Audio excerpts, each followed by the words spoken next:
All right, everybody, welcome to Virtual Bourbon. My name is Steve Akley. We're going to be having a fun event tonight where we're going to be tasting classic whiskey here, Wild Turkey. So we've got as our control, we have a modern issue of it. We've got some from 1977, which those decanters from the mid to late 70s are some of the most highly desirable wild turkey that you can get. So I'm excited about trying this one tonight. I didn't cheat. I haven't tried it yet. I'll be trying it with you guys. And then last but not least, we've got a wild turkey export only. So this is one that was for the Australian market. My daughter went to Australia a little bit over a year ago. She picked up this bottle for me, and I decided to share it with you guys. So should be fun. Before we get to the tasting part of this, I wanted to give you just a little bit of history. And we've done some wild turkey events in the past, and I've kind of focused a little bit more kind of on Jimmy Russell on forward. So I decided to go back to the beginning, even before Jimmy Russell was involved with wild turkey, which you got to go way back, mind you. I mean, Jimmy Russell, current master distiller, along with his son, Eddie Russell, they're co-master distillers. Jimmy started on September 10th, 1954, if you can imagine that. So that is before anybody who's on this call was even born. So yes, yeah, that's amazing to think about. So he was making whiskey for our fathers, for our grandfathers, and he is still making whiskey at Wild Turkey today, which is amazing to think about some 67 years later. So pretty cool stuff. So if you go back and look at how the company got started, it didn't start out as Wild Turkey. That would come actually after Jimmy started there. So when Jimmy started, it was not called Wild Turkey. That brand would come about based on actually real wild turkeys. So it's a whole story that goes along with that.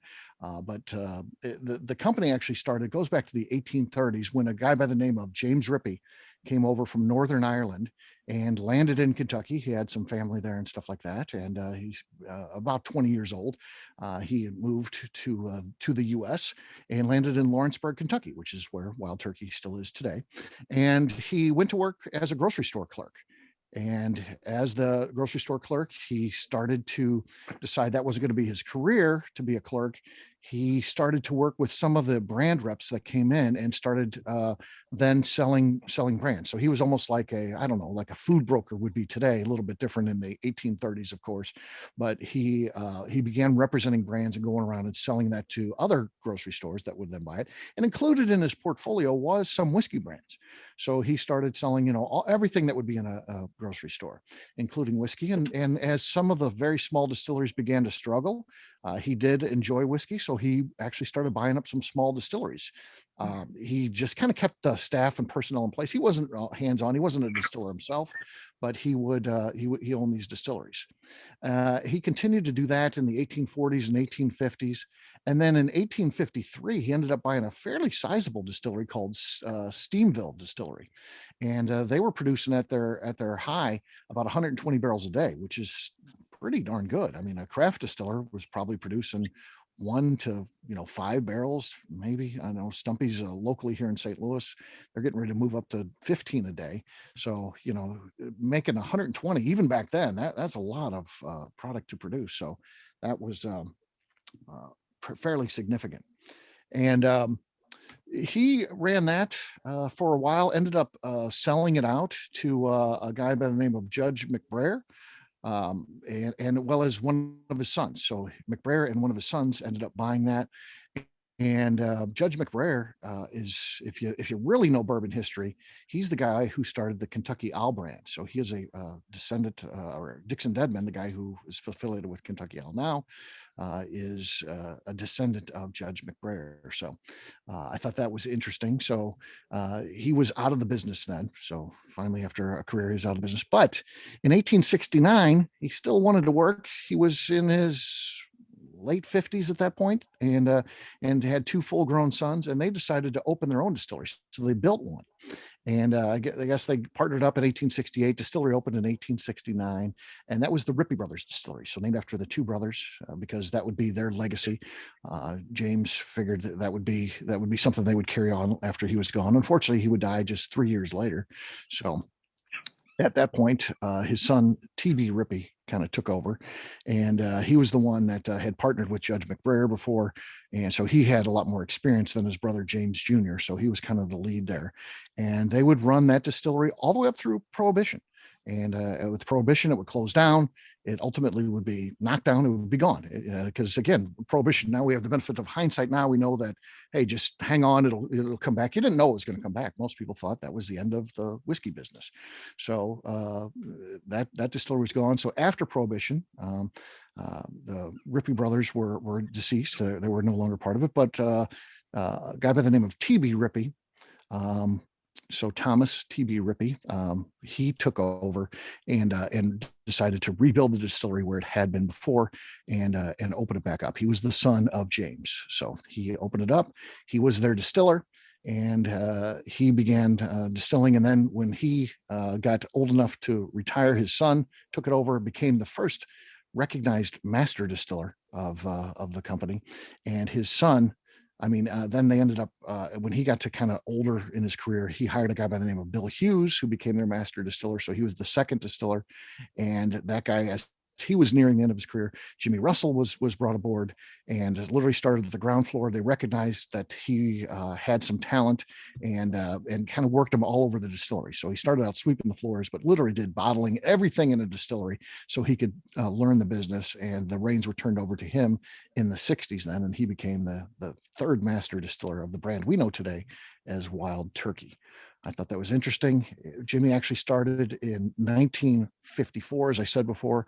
The company had been sold in 1949 to two brothers, Robert and Alvin Gould. And the distillery at that time was called the JTS Brown Distillery. So JTS Brown, still a brand that's around today. It would evolve to the name Wild Turkey based on the fact that it was a whole thing that a marketing guy that they had went on a wild. He used to go out every year with a group of friends and take some whiskey with them that they had made at the distillery. And one year, one of the guys asked where that Wild Turkey whiskey was, as they were on their hunting trip, and they decided to ultimately call the brand that, and then the distillery that. And again, all under Jimmy Russell being there, all before this, after this, and still there today. Jimmy, COVID times has made a mess of things, but if you've been to the distillery prior to COVID, for the last, 5 years leading up to that, Jimmy's a regular there signing autographs and stuff like that. He typically would sit in the gift shop.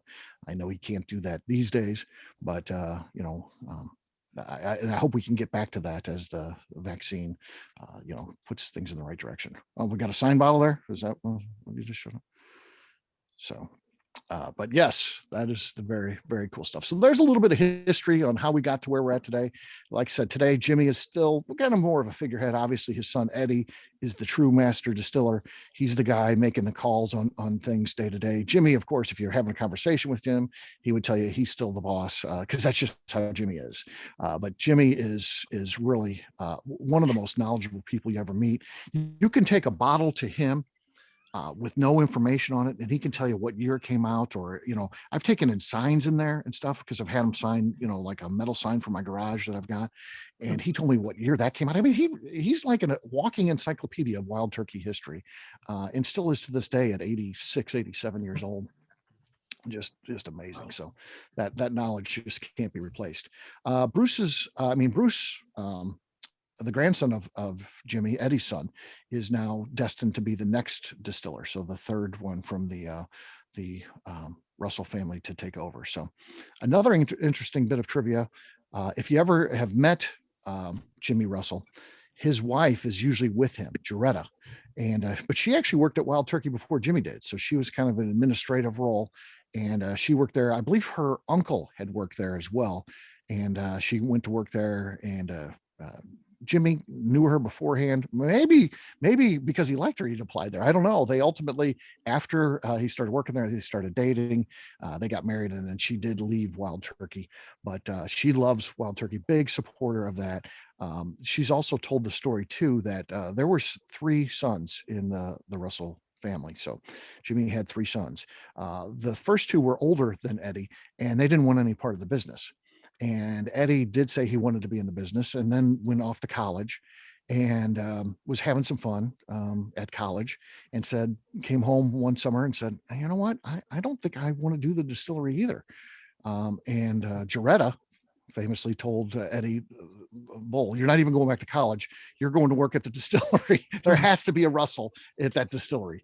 So against his will, perhaps, Eddie Russell ended up at Wild Turkey, which ended up being, a great thing for all of us, because obviously Eddie's one of the all-time greats. I always say Eddie's revered. Yes, he absolutely is. But he can only have so much recognition because his father's there, who's a legend of legends. He's one of the all-time greats. I always say that. I always like to put the analogy that when you're talking about the Mount Rushmore of bourbon, coming up with the 4 greatest people from the history of bourbon, Jimmy Russell's in that conversation. So when you have someone that's important to the history of bourbon, it's kind of hard to stand out as the son of that person. But Eddie certainly is deserving, and he's got a career that's over 35 years in the business himself, and he's a Kentucky Bourbon Hall of Famer. So that's interesting. So now Bruce has to shoulder all of this. He's got his grandfather and his father, and he's next. And I know that for a long time, Bruce kind of pushed back and was avoiding getting into the distiller role. And you can understand why. He was a brand ambassador, and I think he liked that role. He got to travel around and attend events and things like that, representing the brand. Eddie always likes to say he loved the fact he had a company credit card. He'd get to pick up tabs and stuff like that. So he avoided coming back. There was several years when they thought he'd come back, and he was like, no, not yet. I'm not quite ready. But I know he's finally there, and I know he's been working hard. You haven't seen him much public appearances in that, because I think he's trying to learn all the business and get caught up on the distilling world. So that certainly takes some time to get up to speed. So there's a little bit about the history of Wild Turkey. Let's start. We're going to start this tasting with the control, our Wild Turkey 101, the 2020 version. So that's this one. We are moving to printed labels very soon. Justine's on here. She's going to be handling all that for us. Moving forward. Get a big thing on Friday. She's bringing me a bunch of the new labels for the events coming up, so should be good. All right. I'm sure, everyone on here has tried Wild Turkey before, right? Has anybody not tried Wild Turkey? It's a classic for sure. So it's one that could be your everyday drinker for sure. All right, let's talk a little bit about this one. Let me bring up the chat function here. And but you guys can open up your mics. Feel free to talk, or you can throw it in chat if you prefer. But let's talk a little bit as we go through these, what we get on the nose of this one. This is the Wild Turkey 2020, Wild Turkey 101 2020 version.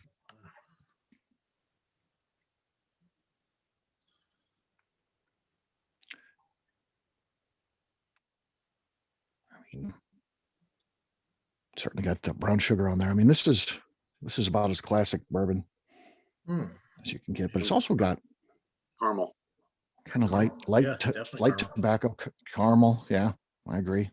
You can't go wrong with that. I mean, nose is really solid, really good. And you can see why Wild Turkey's been around for so long. Let's give it a taste here, and then we'll talk about what we taste, and then we'll compare this next one side by side in just a second. Caramel, brown sugar, baking spice, and vanilla. Yep.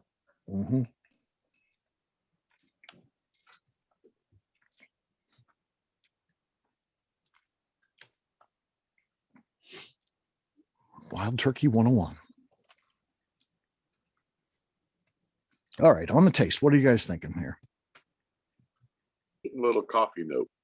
Little coffee note, okay.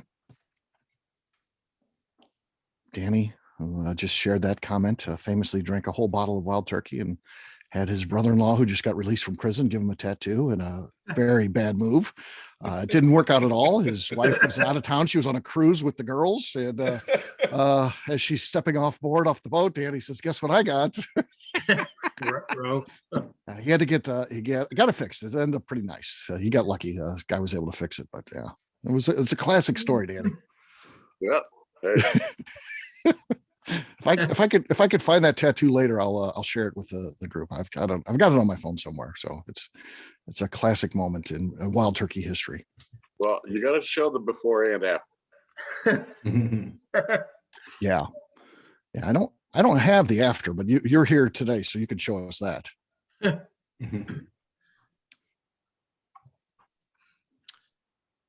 All right. What else we getting on? I'm tasting some cinnamon. Is my mic working now? Yeah, we hear you. Yeah. Excellent. Yeah. It's a little cinnamon. I agree to that. Maybe at the end, maybe aftertaste or something. Yeah, you definitely get a cinnamon note, and Wild Turkey's a high rye bourbon, so you get that spiciness, which often leads to kind of a cinnamon taste, and as well as even a cinnamon feel to it too. So, what else? What else? Calling a couple people Cinnamon here. Life cereal. What kind of cereal? Cinnamon Life cereal. Cinnamon. Yeah, that's a good description. The bourbon version of Cinnamon Life cereal. Okay, he likes it. Hey, Mikey. Mr. Barton, what do you think of this one on the taste? Barton definitely gets some brown sugar in there, and I got to say, it's not overbearing. You can taste the pepper in there, but it just kind of releases in that flavor of the taste. Yeah. Good stuff, though. Good stuff. Yeah. All right, Kevin, bring you up here. Definitely some vanilla, some toffee in there as well. Mm-hmm. Mm-hmm. So Betsy and Nikki, what do you think on the taste? I mean, it's just a good sipper. I mean, it's Mhm. solid. It's well balanced. There's that you can tell it's a little bit of a higher rye. Has a nice spice to it. Has a nice finish. I mean, it's just solid. Yes. Yeah. We always put turkey. We have these weird classifications at the ABV Network of bourbons. Like the best desk bourbon. That's Blanton's. That's the one that if you're working in an office and you're allowed to have a bottle of bourbon, it's going to be Blanton's. You want to look cool. But the best campfire bottle, the one that you put in a paper bag and you just go to the fall spare for the campfire, it's Wild Turkey. There's no better answer than Wild Turkey to be in that bag, the bottle in that bag. I'm telling you. So yeah. It's definitely all right. Dave, what do you think, man? He's taking a drink right now, of course, just like a waiter or waitress there. What do you think, just as you put something in your mouth? What do you got? Wild Turkey 101 is my daily drinker, so Mhm. very familiar with it. Agree with what everyone says, but always blows me away about it is the 101 proof. Just you can't even. I don't get 101 proof out of it at all. It's just so gentle. Yeah, it's a sipper, which is cool for its price point. The fact that it is a sipper, but it does have enough legs with that spiciness to it. If you are a cocktail person, which I'm not necessarily a cocktail person, but if you are, this is one that clearly can stand up in a cocktail. So, all right. I'll get everyone else engaged as we get on to our second one, and we'll go through these 2 times too. Anytime we do a tasting, we always go through twice because it does evolve a little bit as it sits in your glass. So we come back to it. So the next one we're going to taste is the 1977. So this one is really what this event is all about. Really, I mean, opportunity to try, some vintage Wild Turkey.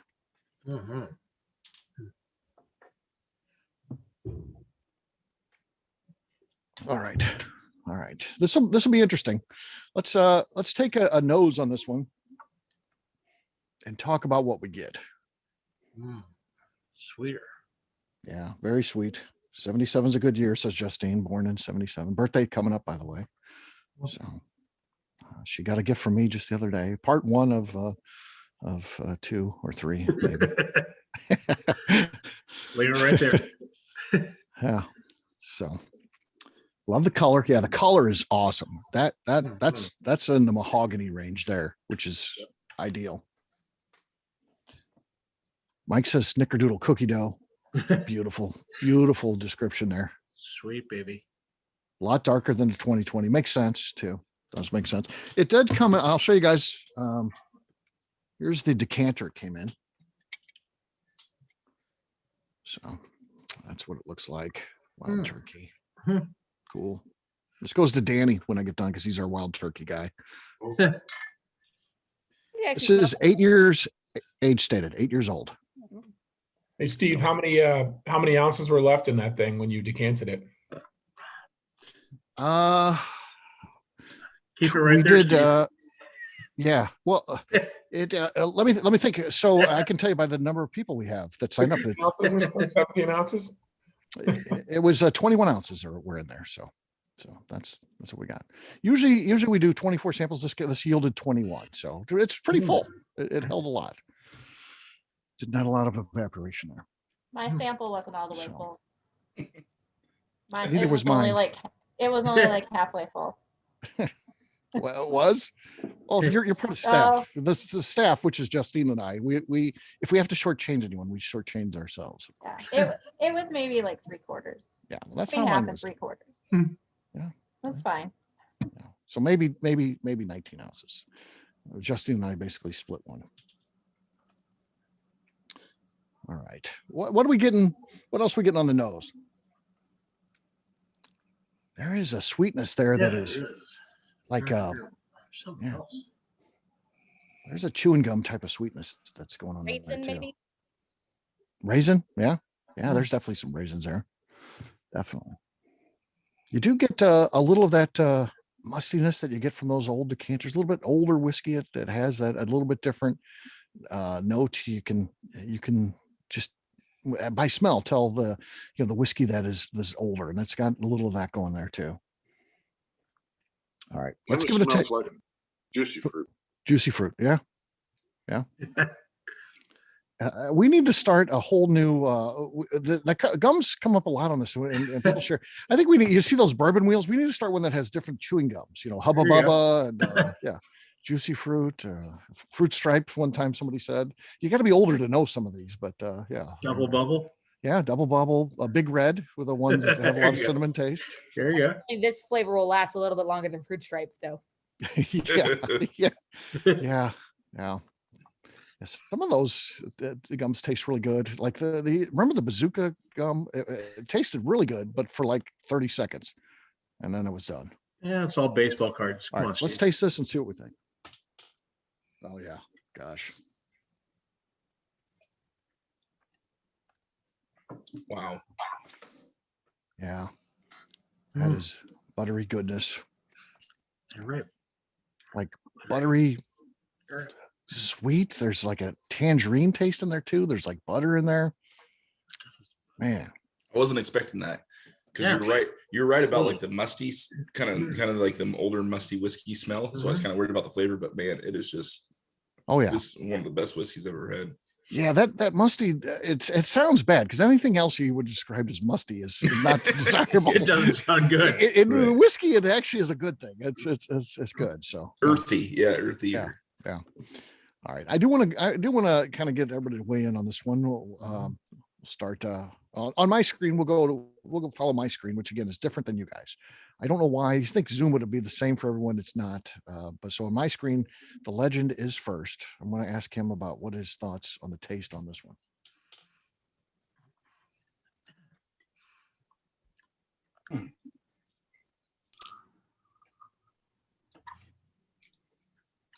I find it a little fruity.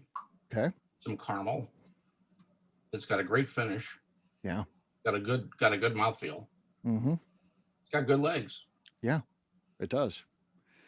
Yeah, I agree. It stays with you. Kind of like, to me, it heats up kind of a little bit. It kind of just stays on your tongue. It just kind of the warmth just stays kind of on your mid palate on your tongue. So A little spicy, but yeah, very drinkable. very good. Okay, Danny, I know you're obviously a big Wild Turkey fan. What are your thoughts on this one? Well, it kind of reminds me of the sweetness and all, and kind of a caramel taste. So I'm going to say something like in between Cracker Jack and Fiddle Faddle. Okay, that's good. Yeah. Mike, where are you sitting on this one? I mean, I agree with all the notes that they said before, but the finish is what's getting me on this one because it's not heavy. It's not like I drink a lot of 101, but it feels lighter, but then it just slowly builds on there. It just has that really nice spice that just lingers in the tongue. I like it a lot. Yeah. That probably goes back to, as the legend was saying, the legs. A lot of times when you get one that has that type of viscosity that sticks to the side of the glass and things like that, it does coat your tongue as you're drinking it. And yeah, something like a finish that warms up will stay with you. And as I talked about on my tongue, it's going to stay in there. So, yeah. All right, Betsy and Nikki, what are your thoughts on this? Yeah, just kind of echoing what everybody else said. The oily mouthfeel, and the way it kind of lingers, it's really good. You kind of get a little bit of that. You can tell that it's, like what we said earlier about, how it's kind of got that like older whiskey kind of must, but in a good way. I get like a little bit of oak, but not overwhelmingly. It doesn't taste like it's been like over aged or anything like that. But like you can definitely taste the barrel, I think, in a good way. Yeah. Yeah. Same thing there. Betsy and Nikki, was that Betsy or Nikki? That was Betsy. Okay. All right. Nikki, how about you? Sorry. I mean, I should know that, but yeah, we do a lot of that. So I'm sorry. Yeah. I've been on one before. I know. Yeah, no, I agree. And I love the finish because it's smooth, but it just lingers, like everyone else was saying. So this is definitely unique. And I might like it more than the 2020 101. Might. Yeah. Yeah. I mean, it's just safe to say you wish this one could be your everyday drink. It's really fantastic. Yeah. For sure. Jeff from Iowa. I was newest bourbon fan. I love it. Like I said, I don't know why the new stuff can't taste like this. It's just awesome. Just amazing. Yeah. It definitely is. Yeah. All right, Rob, what are your thoughts on this one? Yeah, I mean, I feel sort of ashamed that I'm falling into the trap that, you hear so much about, which is dusty is better. But I mean, consistently, on these tastings and other tasting, it's just true. The mouthfeel in my mind is the big differentiator. I mean, it's just so buttery and so viscous. And, this one to me has like cornbread, and then if you put a bunch of cinnamon butter on it or something, it kind of that going for it. But no, it's tremendous. Tremendous, yeah. All right, Tim Barton. Yeah, the flavor, buttery, toffee, and the last guy who is that? Last guy that was just talking, Rob. That cinnamon flavor after that butter and the toffee, that cinnamon just kind of come out a little bit in that too. So buttery, toffee, a little bit of a cinnamon flavor. Yeah. Okay. Jeremy, Jeff's brother. Yes, I'm tasting a little bit of almond and just nice oaky taste to it. Nice hug at the end, more like a hug from your grandma instead of a hug from your dad. It's just nice, gentle. But yeah, it's just as smooth as can be. I love it.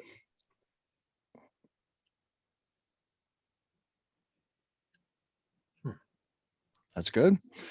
Dave, how about you? So I was on the Old Crow tasting recently, and I also had a Seagram's bottle from the 1970s randomly gifted to me recently. And that like almond buttery kind of mustiness comes out of anything from the 1970s when I taste it. Mm-hmm. I kind of wondered, was it a production thing back then? Is it something that's happening when it's aging in those bottles? Like, why? What makes it so different than the modern 101? Right. Yeah. Yeah. I don't know. And of course, the grains have evolved too, so that's going to play certainly a role in it. So, yeah, it's interesting. It's fun to go back and taste those old ones, and it's something that's one of the great parts of whiskey. The fact that we can even do this, so it's cool. All right, Kevin, what are your thoughts?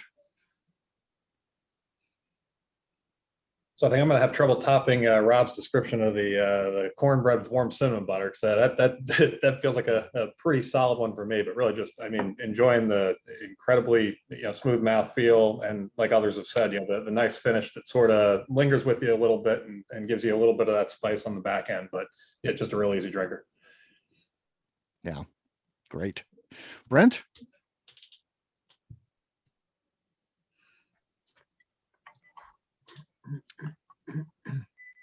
Brent.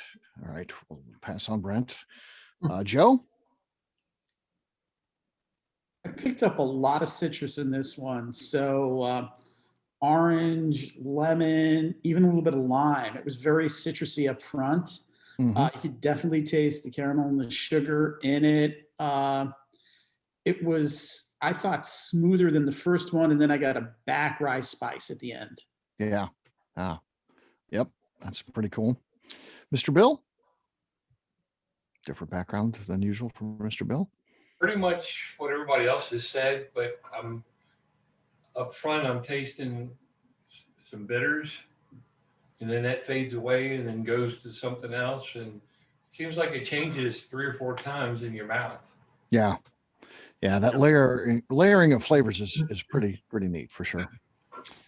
Vincent, what were your thoughts? Yeah, I'd have to go with that, kind of traditional caramel toffee flavor. To me, it's almost like if you've ever tasted the inside of a pecan pie before you put the filling in the pie with that buttery brown sugar butter kind of concoction, but it's also got that fall spice in the air. They typically make it in Thanksgiving, so some of those bacon spices are kind of there. Just really reminds me of Thanksgiving a lot, I guess, in my house growing up. Yeah, I think that's also a pretty good description. That grape must does come at you a couple times. It's like, it's interesting where that comes from out of the other flavors, but it's well balanced. Yep. All right. Last but not least is Justine. Justine, what are your thoughts on this one? So yeah, I get the oak, and it's fruity, and like I agree with like the buttery almond. It reminds me of, I think Knott's Berry Farm makes some, the little shortbread cookies with a little jelly in the middle. Oh yeah. Yeah. That's what I get. Okay. What it reminds me of. All right. All right, let's put that aside. We will come back to it as we go through one last time. This is the last one. So this is the export only wild turkey. It's 86.8 proof, which that's kind of a disappointment to start out with, right? Wild Turkey 101. It's Wild Turkey 101. That's almost like the name of the brand in my mind. And so any proof less than that is disappointing. But let's see what they did with this. This is an export thing, and sometimes they do it to save some money on the proof. Sometimes they want to create unique flavor profiles. So let's see what they did with this one. Let's pour out their third and final pick for the night. The export only to Australia.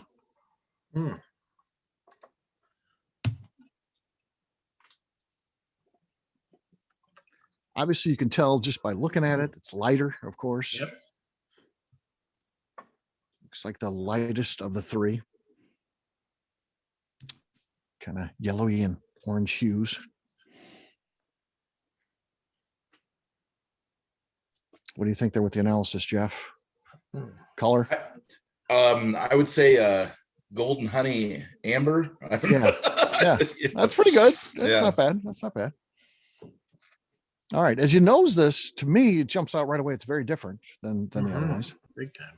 Let me go back. I'm just going to grab my 101, the one that's today. Obviously, the Dusty we know is going to be different. I'm going to grab the 101 today. Put that in my left hand here. Right on the screen, but left in as a. Yeah, very different. And the 101 is kind of evolving, and that's what happens with air. They do evolve a little bit. It's getting more dessert like on the nose, but that's why we go through and do them twice. This one, I don't know, kind of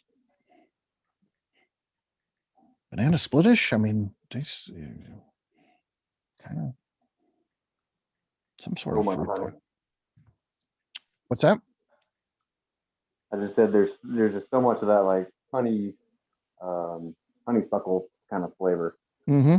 Yeah. I'm getting pear and mint compared to the 101, which is like really breaking out with the caramel brown sugar. Yeah. Pear and mint. I agree with that. A little citrus. And some citrus. Okay. These don't sound bad. I mean, those are good descriptors. I mean, sounds pleasant. Let's taste it and see what we think. Let's see if it holds up at 86.9 proof.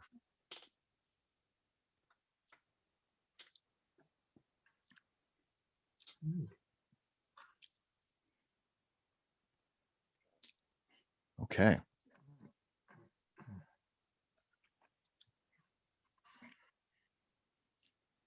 Very different mouthfeel. I'll say a couple things. The mouthfeel remember how oily and viscous the last one was? Mhm. This one feels more watery in the mouth. I mean, it feels more water like. And again, it's got more water in it, obviously. By proof, we know that, but it has a very different feel. It also heats up pretty quick, but then goes away pretty quick too. It heats up hot Mhm. in your mouth, but goes away quick too. It's got a very short fuse, just there and gone. It's good. It is good, but it's different definitely than the other ones. What do you guys think on the taste on this one? I got like a really long finish on it. Like Did you? Like a burn lasted forever, like going down. Yeah, that's what we were saying. It doesn't finish like an 86. Right. It definitely heats up. What else? What do you think on the flavor wise we're getting here? I got a touch of like a tangerine rind, like citrus, but it's got that bitterness to it too. Yeah, right. That's a good description. Yeah. Yeah. We just need the zest of it, not the bittery part, right?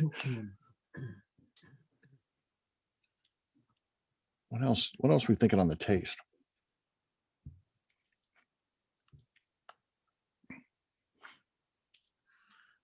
Definitely getting the butter flavor. Getting a little butter there too. Definitely getting the butter. I'm not getting the citrus. I'm definitely getting a little bit of could be the pear somebody described earlier. Just something a little not so citrusy to me. Yeah. The pear seems like, for lack of a better name, just trying to figure out what it is actually.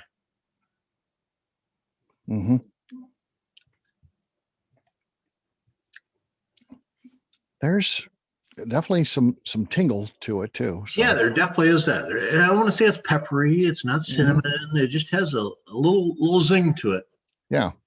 And you're right. It doesn't stay with you forever. It gets right after it. Yeah. Do you know why they do the weird proof in Australia? Like, is there a reason for that, or? I don't know. I don't know why they do that specifically. I'm not sure. So I don't know why. And again, they often pay by the alcohol in the bottle, so it makes sense that they'll proof it down. But to have a weird number like that, I'm not sure why that would be. You know, why isn't it just 87 instead of, if that's what they want to do, or 85 or something like that? You know, I'm not sure. Is there a metric proof system or something? Yes, it is metric proof. It's actually, That's what I would say if I worked there. I would be like, no, that's 101. That's the round up, baby. The conversion, the years off. Yeah. Well, I never thought of that, Jeff. That's why we have you here. All right, let's go to our wild turkey expert. Let's check in with Danny. Danny, what are your thoughts on this one versus what you get every day?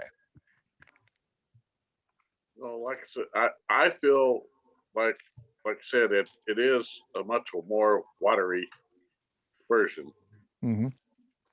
I could, I mean, if forced to, if I couldn't find the 101, I could run and drink it, but I still prefer the 101 over it. Yeah, I think that's where I'm at too. You know, if this became like an everyday U.S. product and it was available, there's not too many scenarios where I would pick a bottle of that versus the 101, even if it was a cost savings. It can't be that much of a difference. And but it's not a bad product. I don't want to rip it. This is good. I mean, you know, if I was at a place and this is what they had, if I was in Australia and this is the wild turkey they had, I would order this and I'd drink it and it's fine. It's a good product. I like it. Anything else anybody wants to weigh on this one before we go back through our whiskeys and see what sort of change there's been with air? I was wondering if maybe their lower proof was because, you know, it's supposed to be really hot there. I don't know. I don't know if that goes in the rationale or not. I'm not sure. But yeah, you know, in Australia, you can get things too that like you can get like a 74 proof Jim Beam, and you're like, wait a minute, no, they can't call it bourbon if it's 74 proof. You can, if it's not sold in the U.S., which to me, I don't like that. I think if the rule in the U.S. is it has to be 80 proof, and you want to sell your product globally, you should follow the same rules. You shouldn't be selling a 70 proof product under your name. I just don't, that never sits right with me. But I don't have any say in any of that stuff, but yeah. So Maybe the lower proof goes better with Kangaroo. Kangaroo. Sure. I've met some people from Australia through the years, doing what I do. And a lot of them say that maybe they're just a little bit behind us. And I do think bourbon's getting more popular there, and they certainly are getting some of the premium stuff. But I think your everyday bourbon drinker is, at least what people have told me that live in Australia, it's still a bourbon and Coke place. So really? If you think about what I was drinking when I was in college was bourbon and Coke.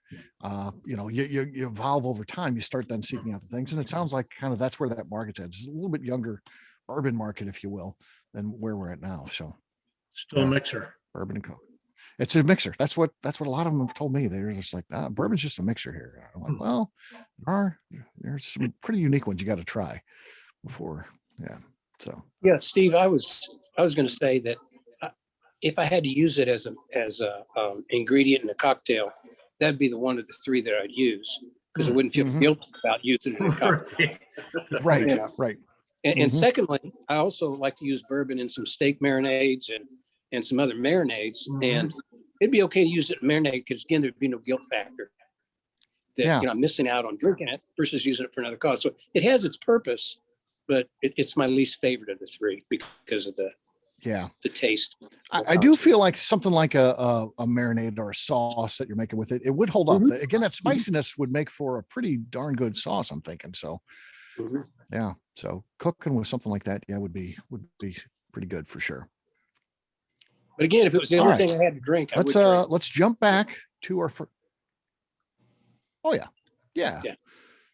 It's always interesting. I always like to say, like, you go to an open bar wedding and their bourbon selections are usually pretty thin. Yeah. You're at a good wedding. If you got Maker's Mark there, you can drink all night, Steve, did she bring you back any 3 liters?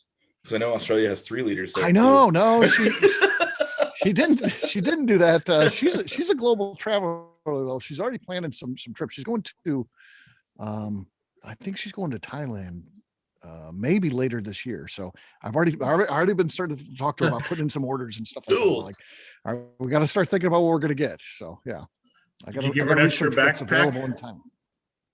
Yeah. So she's a good kid. So she usually brings an extra suitcase for souvenirs and for dad's. There you go. Yeah. All right, let's go back to our first one, which again was Wild Turkey 101, today's offering of 101, not the 77, today's offering. Man, at this point, I'm telling you, it just smells like dessert, right? It does. Yeah, it smells a lot better now that it's been sitting for a while too. Yeah. And that's what we find, that the alcohol goes away, and then you're left with just a lot of the flavors then when you let it sit there for a little bit. Yeah, now I'm picking up something like a caramel candied apple. Yeah, that's pretty cool. It tastes a lot sweeter.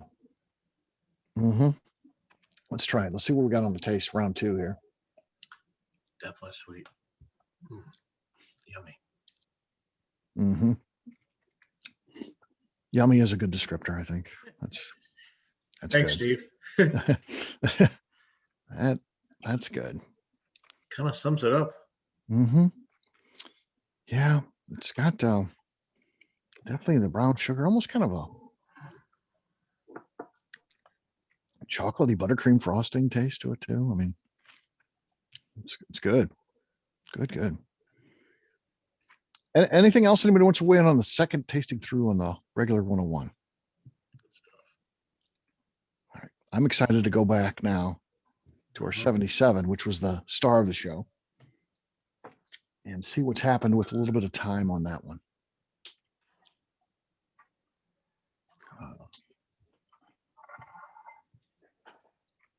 Butterscotch. Heck yeah. Butterscotch, big time. Almost like a cream brulee. Oh,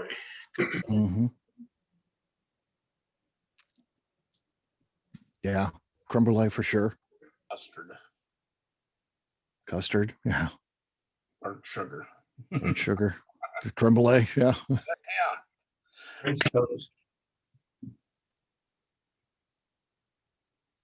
Man, there's something else there too. Some sort of Kind of maple. maple. Yeah. Some sort of baked confection though. I'm not sure what the, but man. I get a lot of almond extract. Almond extract. Yeah. Have you ever had like an almond candy? Mm-hmm. You ever had like the maple sugar candies, like the straight maple candies? They're usually like in the shape of like a leaf or whatever. Oh yeah. Yeah. Like the maple leaf, of course. Yeah. Yeah. Yeah. Yeah. Those are prevalent up by Justine. So that Canadian border, that's like a big time candy for sure. Used to pick up some of those when we visit Canada. Come back, you always have to grab a couple boxes of those. I live in St. Louis, so they're not around here really at all that I know of. I don't know, maybe at the World Marketplace or something, but yeah, but we always would grab those. That and the cookies that are shaped like the maple leaf that have the filling. They're kind of like an Oreo, but they have the filling that's that maple kind of cream that kind of tastes like the smells too. All right, let's taste this, see what we got.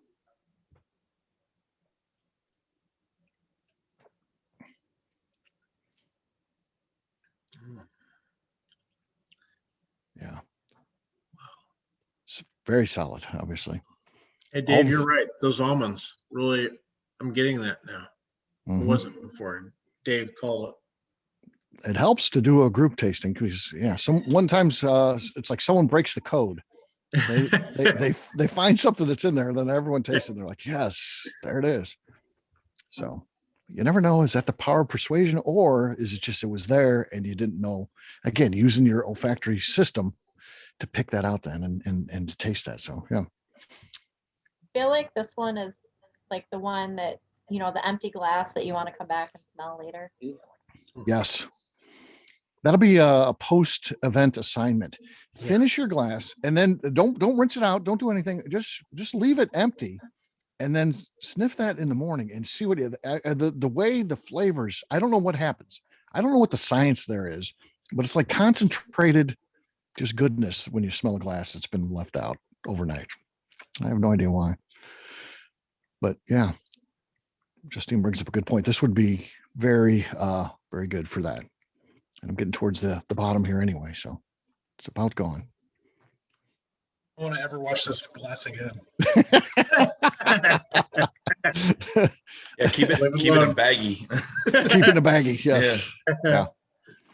I want to know, does anyone know of a whiskey that tastes anything close to this that's available now? So many different variations. No. That's crazy. Yeah. Yeah. I just, I don't know how you recreate that old time taste. I guess there's a lot of factors that went into it. And I don't know, I guess when we had Freddie Noah explain some of that stuff, but again, I'm not smart enough to understand everything that he's saying because he gets into some science things that are over my head when he talks about it. But there are some reasons why that stuff tastes different. So I think the Duke was trying to mimic that because they talked about how, it's based on John Wayne. He was a huge fan of Wild Turkey 101 and that they were trying to recreate that old time flavor or something like that. But yeah, there's nothing that compares to this. Yeah. The closest I think that comes to this one is if you can find any of the old Austin Nicholas bottles. Yeah. That would be the closest I think you could come to that taste. So obviously Wild Turkey was owned by Austin Nichols for a while. And the bottles that say Austin Nichols are highly desirable. The funny thing was, even after they sold them to Campari, it still said Austin Nichols for, I don't know, for years after that sale was complete. I don't understand why they didn't change it, but so it's weird that they would keep a company name on there that no longer own them. I don't understand that, but yeah, those are good. Danny just came across a couple of bottles. There were 375s, right? All 375s, Danny. Yep. Not that long ago. That was probably 6 months ago or something. Yeah, maybe that. Yeah, they're still out there. You just got to find them. So, yeah. Yeah, I was gonna say the closest I've come to a Austin Nichols Wild Turkey bottle was when I was watching Teen Wolf, and they had the liquor store scene.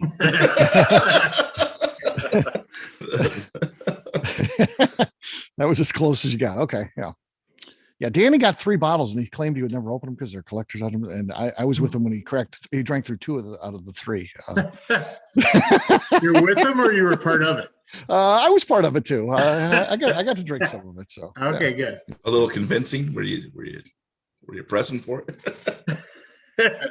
Oh, of course. Yeah. Well, I was egging him on. I mean, yeah, let's open another one, Danny. That's a pretty insane Austin Nichols bottle recently. Oh, there you go. There we go. Yeah. This was I think it's from 1982. Mm-hmm. And it's basically wild turkey honey. Yep. In the original. The Hex bottle. Yeah. That came out in 76 is when Jimmy came up with that. And again, if you're not into flavored whiskeys, you just kind of maybe downplay that or it's no good or that. But again, Jimmy was really the first one to come up with something like that. And think about how big all these flavored whiskeys and things like that are today. I mean, that's a whole different category. And it's many people's entree into bourbon. I mean, you think about so many people are into kind of the flavored whiskeys and then graduate, if you will, to regular bourbon. And Jimmy was ahead of his time with that. And yeah, the desirable ones are the old Hex bottles like that. So obviously it has a little bit different look today, but yeah, definitely not a flavor I go for, but I definitely respect where he invented. Yeah, I'm the same way. I'm the same way. It's not for me. It's way too sweet, but yeah, I respect what he did. And if it brings new fans, I think that's a good thing. I think more bourbon fans is good for all of us, even if we don't always see that. Sometimes we get frustrated by more bourbon fans because it's less things that we can buy. But let me tell you something, they're continuing to innovate, do new things, build more distilleries because of all the fans that have come to bourbon. And I love that. So to me, it's a positive. Any final thoughts or our second go through with our vintage 101? Yeah, do keep that glass and smell that in the morning and wait. I guarantee you that'll be a treat for sure. I feel like the second go round, it lost a bit of that mustiness that it had earlier. Yeah, that happens. Yeah. And I definitely second the empty glass nosing in the morning. That's really one of my favorite things to do. I know, right? It's so weird. It just, I don't know. It's like it dries and it's just concentrated, great smell. So yeah I was like that with the creme brulee pick from Peerless when we were there. It took me like 3 days to wash my glass. Like I just smelled it like for 3 days straight. Yeah. I'm a big fan of Bourbon's Bistro, which is the first ever bar to have bourbon in its name. It's in Louisville, and owner Jason Bronner is a good friend of mine. If you've done some of these events, you've maybe seen one with Jason and I. We're good buddies, but he's a guy who will literally do that. So he drinks his bourbon, and then you'll see him walking around, and in his hand, he's walking through the restaurant. He's got an empty glass. It's like, what, does he need a refill? No, but what he's doing is he's talking to people, and then when he's not, he picks that glass up and just smells it. He just sits there and smells those empty glasses all day, and maybe that's helps him with his palate. He's known as one of the best palates in bourbon, and I guess continuing to work on it in that way all the time. But yeah, if you ever see him walking around with an empty glass, it's not because he's looking for a refill. It's probably because he just wanting to smell that empty glass. So yeah, there's a whole thing going on there. How do you get more? You just got to find it. I do know we might be able to have Danny and I got a buddy that was talking about selling a couple of those. So I don't know. We might be able to get a couple more of them. We'll see if this guy will sell them to us, but we just got to wait and see. Yeah.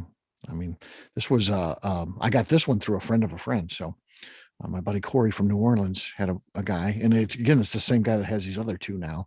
And I'd like to get those from him and see if we can do something with them, but we'll see if we can work out a deal. But that's what you got to do. You just got to find someone who's got them. So yeah, they're few and far between, but well worth it if you get the opportunity to pick one up.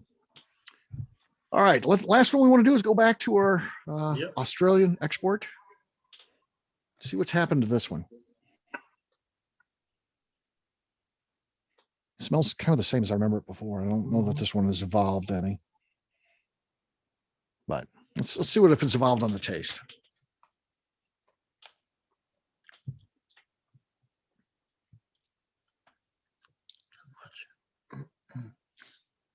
What do you guys think? It's what we said before, right? It's good.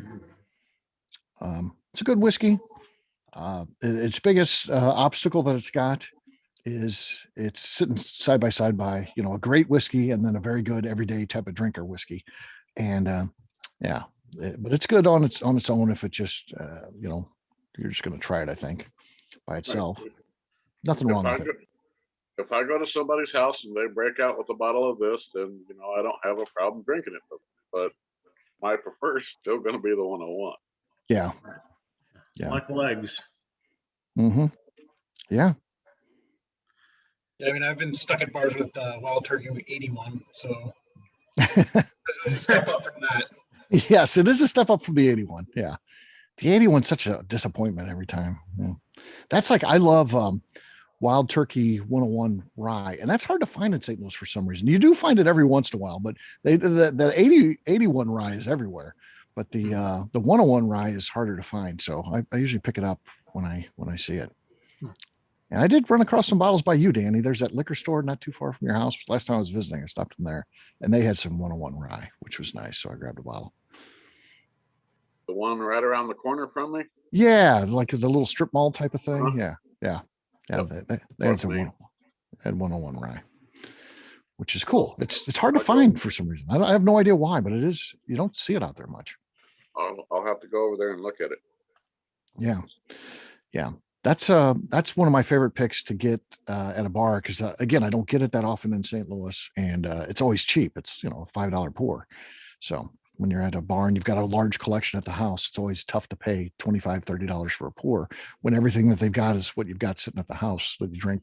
It's not free because you paid for it, but that money's already invested. It feels like it's free versus, you know, $25, $30 a pour. So, yeah. All right. Any thoughts? Is anybody, so you got to ask, is anybody's favorite not number 2, not the 77 turkey? Anybody feel like one of the other ones was better? We can declare 77 turkey the best to show. Yep. Yeah, that was really good stuff. Those are special. And yes, if you can ever come across the Wild Turkey from the 70s, those are highly coveted. I mean, those are some of the best whiskey you can find out there for sure. Good stuff. Solid every time. All right. With that, it ends our official meeting here today. Obviously, we are recording this for a group that those folks that can't be on here. So we're going to say goodbye to them. I will stick around. We can talk whiskey. We can talk my company. We can talk the bourbon industry, whatever you like. I'll be sticking around, but we'll go ahead and shut off the recorder now for those folks that are watching this to get caught up on the 3 whiskeys we just tasted. Take care. Thanks, Steve. Yep. Thank you.